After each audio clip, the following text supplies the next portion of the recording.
Le dialogue entre l'opposition et le gouvernement a repris. Les deux parties se sont retrouvées pour échanger sur le processus électoral. Elles vont travailler ensemble pour des élections apaisées.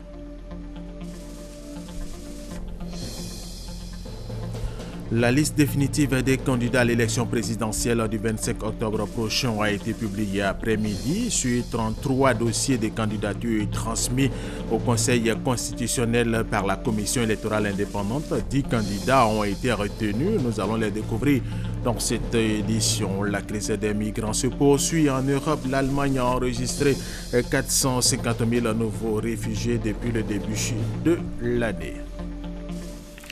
Mesdames et messieurs, bienvenue et merci de suivre les informations sur RTI 1. Le dialogue entre l'opposition et le gouvernement a repris. Les deux parties se sont retrouvées pour échanger sur le processus électoral. Les préparatifs de la rencontre entre le président de la République Alassane Ouattara et les partis de l'opposition. À l'issue de la rencontre, les deux parties ont convenu de travailler ensemble pour des élections apaisées. Abou Sanogo. Après 4 mois d'interruption, le dialogue entre le gouvernement et l'opposition a repris. Au menu des échanges, le processus électoral, le point d'avancement des discussions et les préparatifs de la rencontre de l'opposition avec le président de la République Alassane Ouattara. Cette rencontre a duré 2h30 et à l'issue, l'opposition s'est engagée à œuvrer pour des élections apaisées. Il y a beaucoup d'avancées, il faut le reconnaître honnêtement. Mais le plus important de tout, c'est que ces discussions se poursuivent. Et que sur les questions qu'on pointe, les aspects où il y a eu des avancées, et il y en a eu beaucoup. Moi, j'ai noté personnellement 15 points.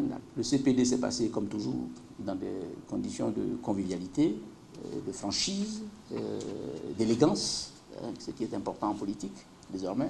On a tous envie qu'on ne recommence pas les mêmes choses et que les élections à venir elles-mêmes se passent dans des conditions apaisées, régulières, transparentes. Côté gouvernement, assurance a été donnée que tous les points de blocage seront levés. Nous avons fait des progrès sur toutes les questions qui ont été abordées depuis donc le retour des exilés, la réinsertion, la réintégration de ceux qui sont des agents ou des cadres de la fonction publique, les problèmes donc de libération des domiciles occupés, les problèmes de sécurité, les problèmes d'activité, liberté d'activité des partis politiques, soutien donc au fonctionnement des partis politiques et même à leur participation aux élections, notamment les élections locales. Donc nous avons fait le tour de toutes ces questions. Le gouvernement a donné un point. Nous avons enregistré des satisfactions et quelques observations. Et nous avons convenu de nous retrouver. Au terme de la rencontre, 2 véhicules neufs ont été remis à Pascal Affi-N'Guessan et Mamadou Koulibaly en tant qu'ancien président d'institution par le chef de l'État Alassane Ouattara. Les clés de ces véhicules ont été réceptionnées par leurs représentants. La jeunesse de l'opposition et des mouvements estudiantins disent non à la marche que projetaient certaines formations politiques. Ces jeunes ont échangé avec le ministre d'État, ministre de l'Intérieur et de la Sécurité, Ahmed Bakayoko. Voici leur point de vue. Nous demandons à tous nos camarades qui ont été appelés à la manifestation par nos différentes structures techniques de rester chez eux, car la marche n'a pas été autorisée. La Côte d'Ivoire nous coûte cher à tous, la paix est à préserver. Nous demandons à tous nos camarades de rester chez eux au nom de la paix, au nom de la cohésion nationale. Bon, nous ne sommes pas informés sur une question de marche, sur un projet de marche, sincèrement. Voilà. Et donc, c'est vous qui nous, en tout cas, donnez cette information-là. Pour nous, ce qui nous intéresse, c'est comment les cours vont reprendre, c'est comment nos préoccupations seront, en tout cas, pourront trouver des solutions. Voilà, et l'on peut le dire, les deux rencontres gouvernement, opposition et gouvernement jeunes de l'opposition ont porté leurs fruits. La ville d'Abidjan est calme et même très calme ce matin et les populations vaquent à leurs occupations. Deuxième grand titre de cette édition, la liste définitive des candidats à l'élection présidentielle du 25 octobre prochain a été publiée hier après-midi sur 33 dossiers de candidature transmis au Conseil constitutionnel par la Commission électorale indépendante. 10 candidats ont été retenus. Christelle Mina. C'est la liste définitive des candidats déclarés éligibles à la présidence de la République ivoirienne. Ils sont 10 au total, dont 6 indépendants. Par ordre chronologique de dépôt de dossier, ce sont 1. M. Alassane Ouattara. 2. M. Konan Kwadjo Siméon. 3. Mme Lagou Adjoa Henriette. 4. M. Afi Nguessam Pascal. 5. M. Amara Essi. 6. M. Bani Konan Charles. 7. M. Mamadou Koulibaly. 8. M. Kwadjo Konan Bertin. 9. Mme Kwangwa Jacqueline Claire. 10. M. Nyangbo Kakou. La publication a été faite ce 9 septembre dans les locaux du Conseil constitutionnel. Des 33 dossiers de candidature, seulement 11 ont été jugés recevables parce que comportant toutes les pièces requises. Des 11 recevables, un seul a été déclaré inéligible. Considérant que M.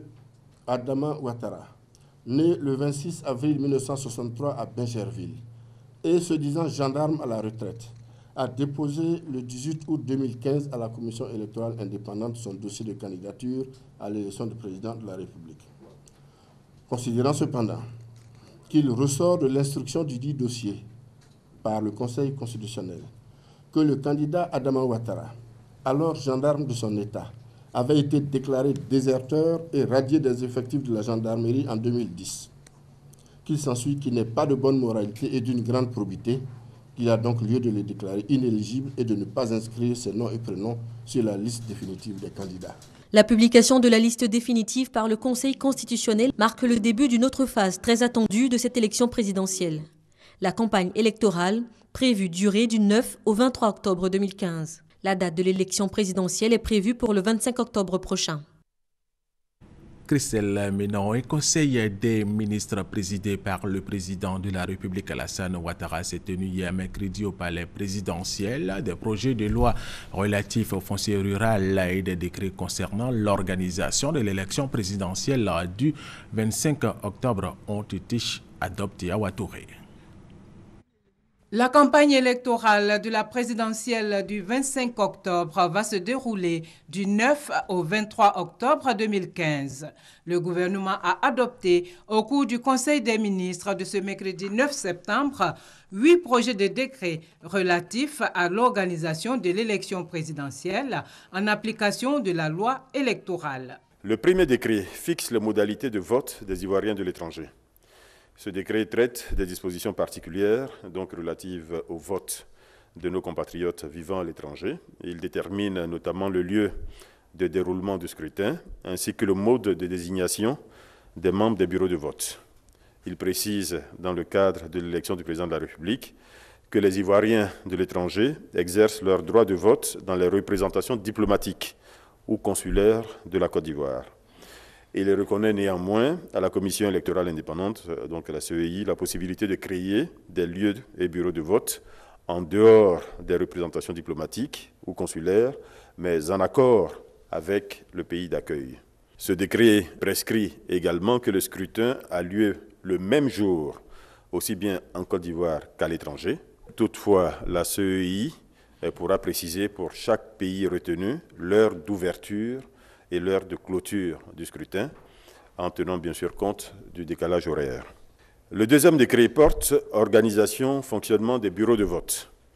Ce décret détermine, en application avec la législation électorale et toujours sur proposition de la CEI, les modalités d'organisation et de fonctionnement des bureaux de vote, de manière à favoriser un bon déroulement du scrutin. Il s'agit notamment de définir les missions du président, du secrétaire, des représentants des candidats, le nombre de chacune de ces personnes et le rôle qu'elles sont censées jouer dans le bureau de vote. Le troisième décret fixe les spécifications techniques et les modalités d'établissement des cartes d'électeurs.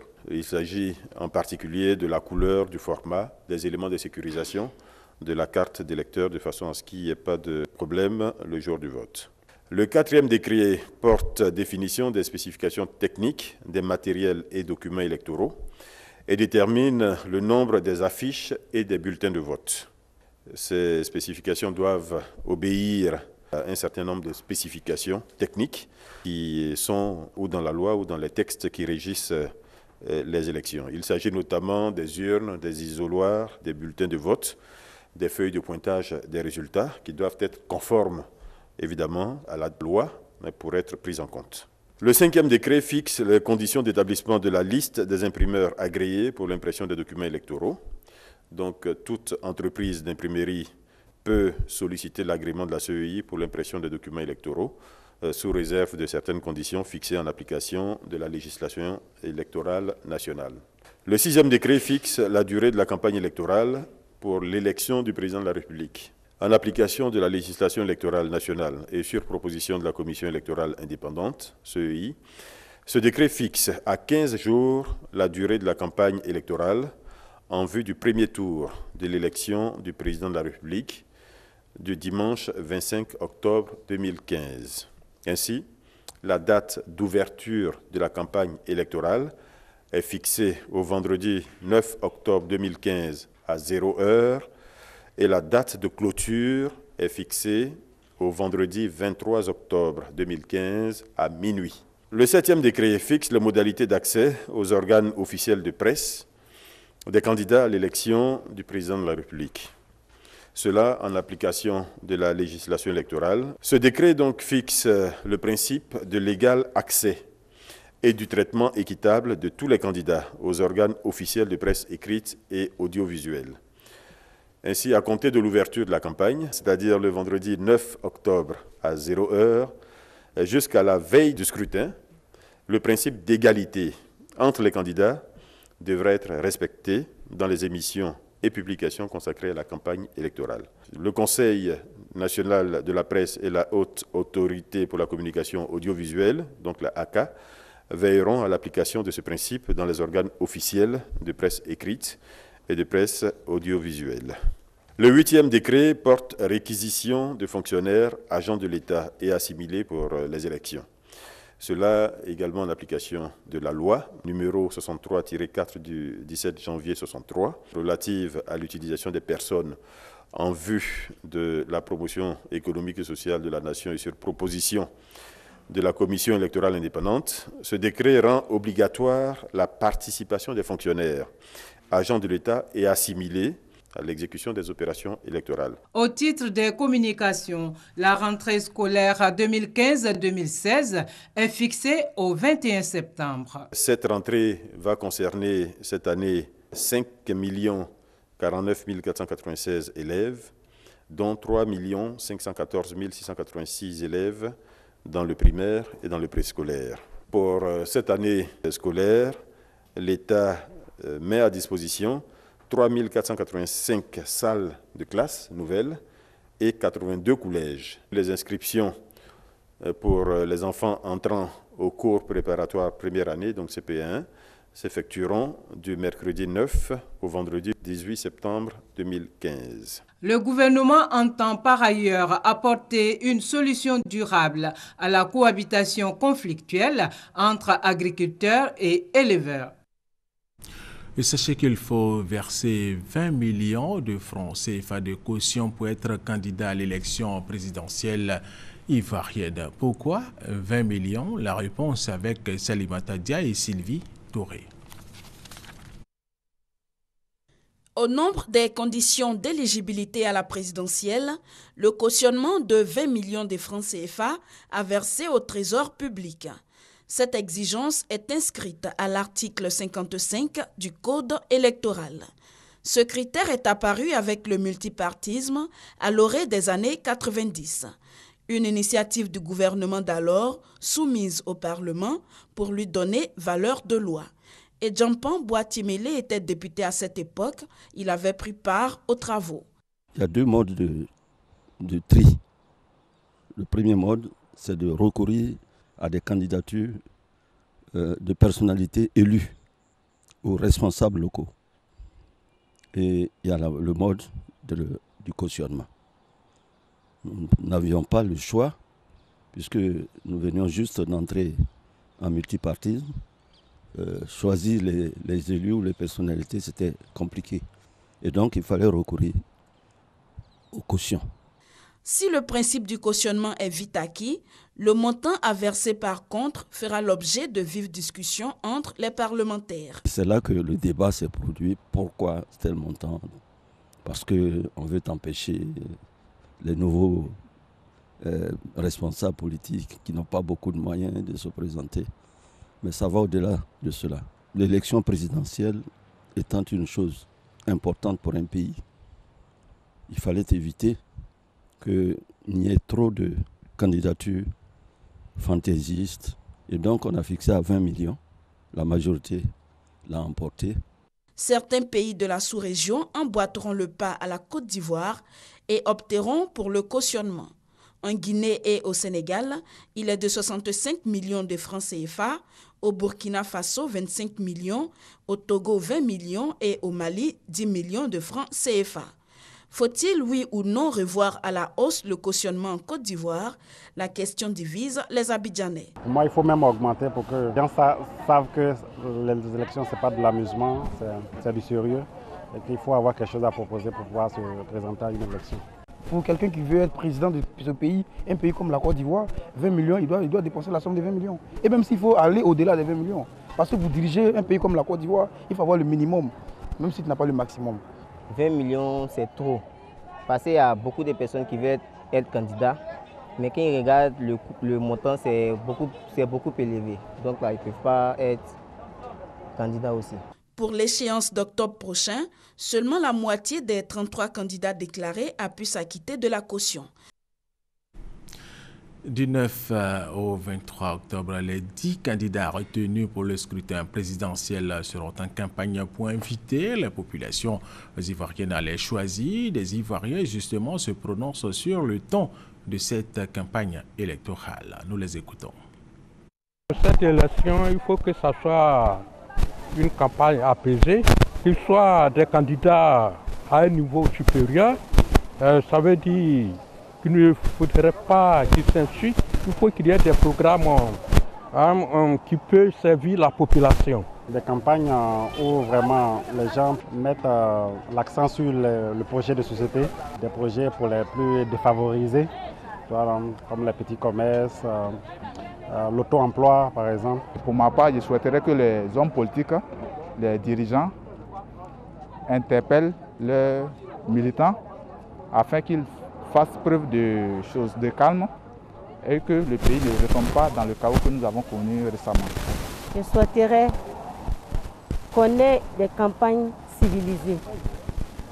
Civilisées, je veux dire que je ne souhaiterais pas que des personnes, parce que la loi leur permet de se présenter, puissent jeter l'opprobre aux autres.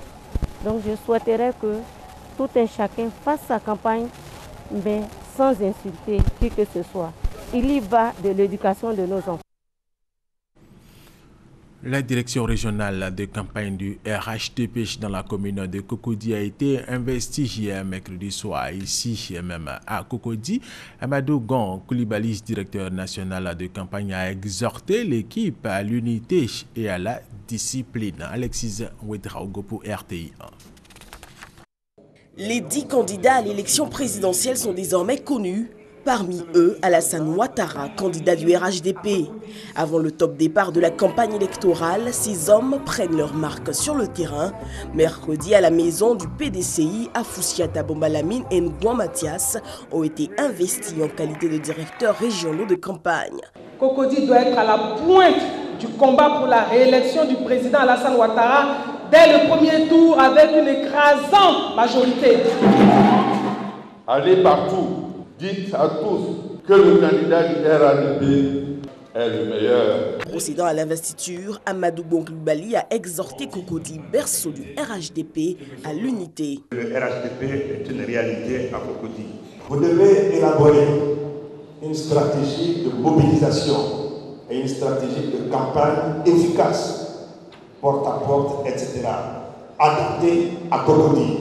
Vous devez imaginer toutes les stratégies nécessaires pour que le jour du vote, nous ayons une forte mobilisation à Cocody, en tenant compte de toutes les spécificités au plan social de Cocody. Amadou Gon Coulibaly n'a pas manqué de rendre hommage au président du PDCI-RDA, Aimé Henri Konan Bédié, pour sa vision, sa constance et surtout son engagement pour la paix en Côte d'Ivoire. En prélude à la prochaine visite d'État du président de la République Alassane Ouattara dans l'Indéné Djouablin du 16 au 19 septembre, les cadres de la région se sont réunis mardi dernier à la salle de conférence de la mairie du plateau. Ordre du jour, sonner la mobilisation afin de réserver un accueil de plus chaleureux au chef de l'État Alassane Ouattara. Adama Kamagate, Christelle Minan. Réussir le pari de la mobilisation pendant la visite d'État du président Alassane Ouattara du 16 au 19 septembre dans l'Indéné Djouablin, les cadres et ressortissants de la région s'y engagent. Alors quand ils se rencontrent ce mardi 8 septembre, c'est pour appeler les populations à réserver un accueil chaleureux au chef de l'État. Le président de la République, quand il arrive à Bangourou ou à Imblekro, il est parfaitement chez lui, dans la mesure où les deux rois, il les considère comme ses papas. Donc c'est un enfant qui vient à la maison. La mobilisation sera à la hauteur de la région. Cette visite d'État sera une occasion pour les populations de l'Indéné Djouablin d'exprimer leur reconnaissance au président de la République pour ses actions de développement. Elle permettra également aux populations d'exprimer leurs attentes. Nous savons que partout où le président de la République est passé, il a apporté le développement. Et nous aussi, dans notre région, nous avons d'énormes difficultés en termes d'infrastructures. À Bétié, à Imblekro et à Bengourou, eh bien, nous sommes prêts. Nous attendons réserver au chef de l'État un accueil enthousiaste, un accueil populaire. Nous voulons, à l'instar des autres départements, faire de cette visite une fête populaire.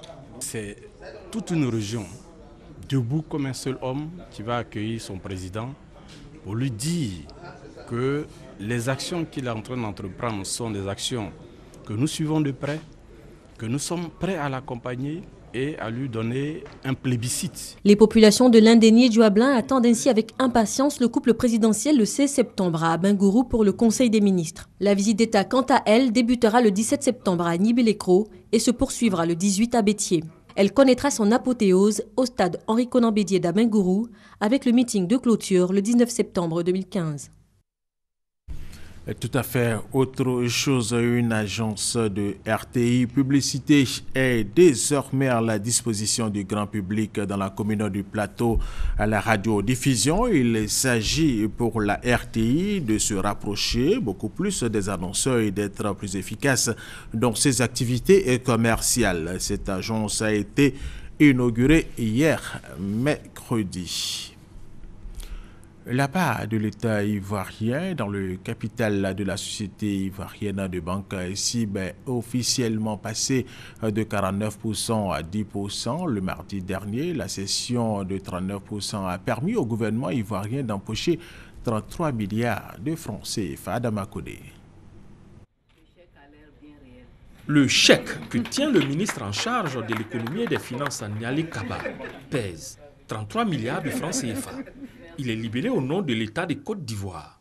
C'est la contrepartie des 39% des actions que le pays cède au groupe Attijari Wafa dans le capital de la société ivoirienne de Banque SIB. L'opération se décline en 3 variables. C'était la mise en place de la stratégie que le gouvernement avait arrêtée, celle de privatiser 15 compagnies. Et la CIB en faisait partie. La deuxième partie, c'est celle de la promotion de notre bourse régionale des valeurs mobilières. Parce qu'à travers cette transaction, une partie de la cession va se faire dans un délai de 2 ans via la BRVM. Et bien entendu, une troisième partie, celle du bien-être des populations. Et notamment ici, les salariés qui travaillent actuellement à la CIB, qui auront l'occasion à travers cette cession de devenir eux aussi actionnaires de l'entreprise. Désormais, la configuration du capital de la CIB change au terme de la signature du contrat de cession. 51% à Attijari Wafa Bank, Attijari Ivoire Holding Offshore est à 39%, dont 15% en portage, pour le compte à la fois de 12% au secteur public qui sera cédé à travers la BRVM, la Bourse régionale des valeurs mobilières, et 3% qui seront cédés aux salariés de la CIB. L'État de Côte d'Ivoire continuant de garder donc une petite partie de 10%. Le directeur général de la CIB, Daouda Koulibaly, rappelle que c'est le 1er juin dernier que la convention de transfert des parts a été signée entre le groupe marocain Attijari Wafa et l'État de Côte d'Ivoire. Il s'en est suivi des échanges pour aboutir au contrat de cession de ce mardi 8 septembre. La question de l'autonomie financière était au centre des échanges entre 5000 femmes de Vavois et la présidente du conseil régional du Morono, Véronique Aka, a donné aux femmes de cette localité la recette pour accueillir leur autonomie financière. Léon Broukwame, RTI Boaké. Bonoufla, localité réputée pour être le grenier du Haut-Sassandra en matière de vivrier. Nous sommes sur l'axe d'Alo à Bavois. La présidente du conseil régional du Moronou, aussi très active en milieu rural, est prise à partie. Véronique Aka est sollicitée pour appuyer les femmes et leurs groupements. Même doléance à Bavois où 5000 membres d'associations et coopératives féminines décrivent leur paupérisation malgré leur travail. On ne gagne pas camion pour transporter les bagages pour envoyer. Bon, arriver au marché un peu, c'est qu'on transporte sur nos têtes pour envoyer. On ne gagne pas les gens pour payer. On fait des akékés, ça ne marche pas. Arachide aussi, ça ne marche pas. Igname aussi, ça ne marche pas. Produire davantage et mieux vendre leurs produits, ces challenges pour l'autonomisation financière des femmes de Vavois sont portés par les cadres à l'attention de Véronique Aka. Il s'agit pour elle de plaider cette fois pour l'appui de la première dame Dominique Ouattara à travers le FAFSI, le Fonds pour l'autonomisation des femmes de Côte d'Ivoire. Une mission que Véronique Aka s'engage à accomplir, non sans appeler ses mandants à la fédération des efforts. Madame Ouattara viendra vous aider. Mais organisez-vous d'abord, mes chères sœurs. J'enverrai mon directeur ici pour vous donner une formation. On appelle ça l'éducation financière. Véronique Aka a annoncé le démarrage de sa future opération dénommée 10 000 francs CFA pour devenir millionnaire par le département de Vavois. Léon Broukwame de RTI Boaké. Chez les acteurs de la filière palmier à huile sont sensibilisés sur les normes internationales de culture du palmier et de production d'huile de palme de qualité. Cette action est une initiative du Fonds interprofessionnel pour la recherche et le conseil agricole. Serge Collier. Les plantations de palmiers à huile en Côte d'Ivoire seraient responsables de plusieurs dégâts environnementaux et sociaux. Devant les plaintes des populations villageoises, le Fonds interprofessionnel pour la recherche et le conseil agricole, FIRCA, a décidé à travers ces échanges de sensibiliser les producteurs et distributeurs de la filière palmier à huile sur la norme RSPO, un ensemble de principes et de critères internationaux visant la durabilité de la culture du palmier à huile.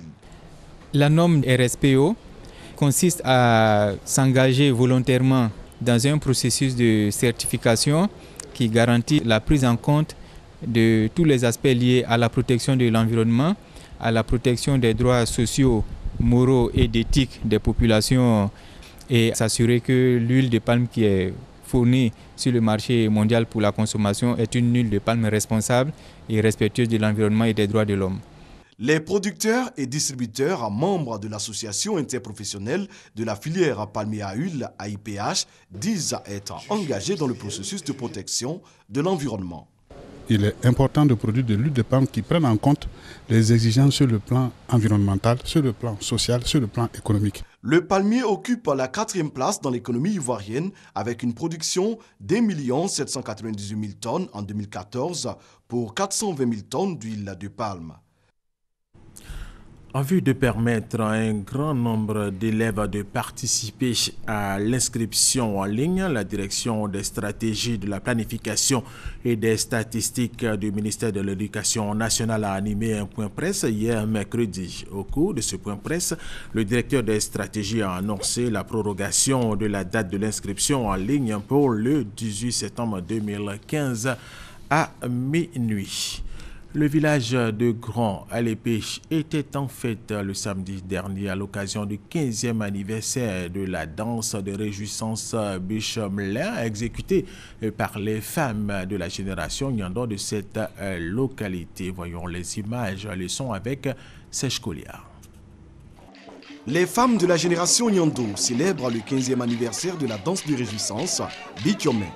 Vêtues de leurs plus beaux attributs identitaires, elles ont, au cours d'une longue procession, sillonné les principales artères du village de Grand Alépé. La place publique, cadre choisi pour ces festivités traditionnelles, marque l'apothéose de ce rythme initiatique. Les populations villageoises, la notabilité et les personnalités présentes ont pu à l'occasion s'imprégner de la culture acquise et étroitement liée aux traditions et briller. Pour le parrain de la cérémonie, Agué Amafou Germain, directeur de cabinet du ministre d'État, ministre de l'Emploi, cette célébration est un symbole. Elle est le signe de la renaissance du village de Grand Alépé après la crise traversée par la Côte d'Ivoire. Le passage de flambeau aux jeunes de la génération Nyando s'est fait dans la pure tradition acquise. Bichomé véhicule les valeurs cardinales d'une société recherchant la cohésion sociale, la solidarité et la paix. Allons tous vers la paix et la cohésion. Désarmons nos paroles. Travaillons au développement de ce village dans tous les domaines. Éducation, santé, économie. Soyons réceptifs aux appels de nos différents dirigeants. De son Excellence, M. Alassane Ouattara, qui nous tend la main et nous demande d'être réceptifs au développement aujourd'hui et pour les 5 années à venir. Cette célébration a été marquée par plusieurs dons aux populations. Ces populations ont surtout marqué leur volonté de bénéficier d'actions de développement dans leur village. Il est bon de souligner que Bichomé est une danse de réjouissance des femmes en pays ébrié adoptée par les acquis il y a plus d'un siècle. Une très belle fête en son et en image avec Serge Collier. Nous allons changer de sujet pour terminer cette édition. La crise des migrants se poursuit en Europe. L'Allemagne a enregistré 450 000 nouveaux réfugiés depuis le début de l'année 2015. Jusqu'à la fin justement de cette année, ce pays prévoit accueillir 800 000 migrants. Et c'est la fin de cette édition. Merci de l'avoir suivi. Restez avec nous sur RTI 1.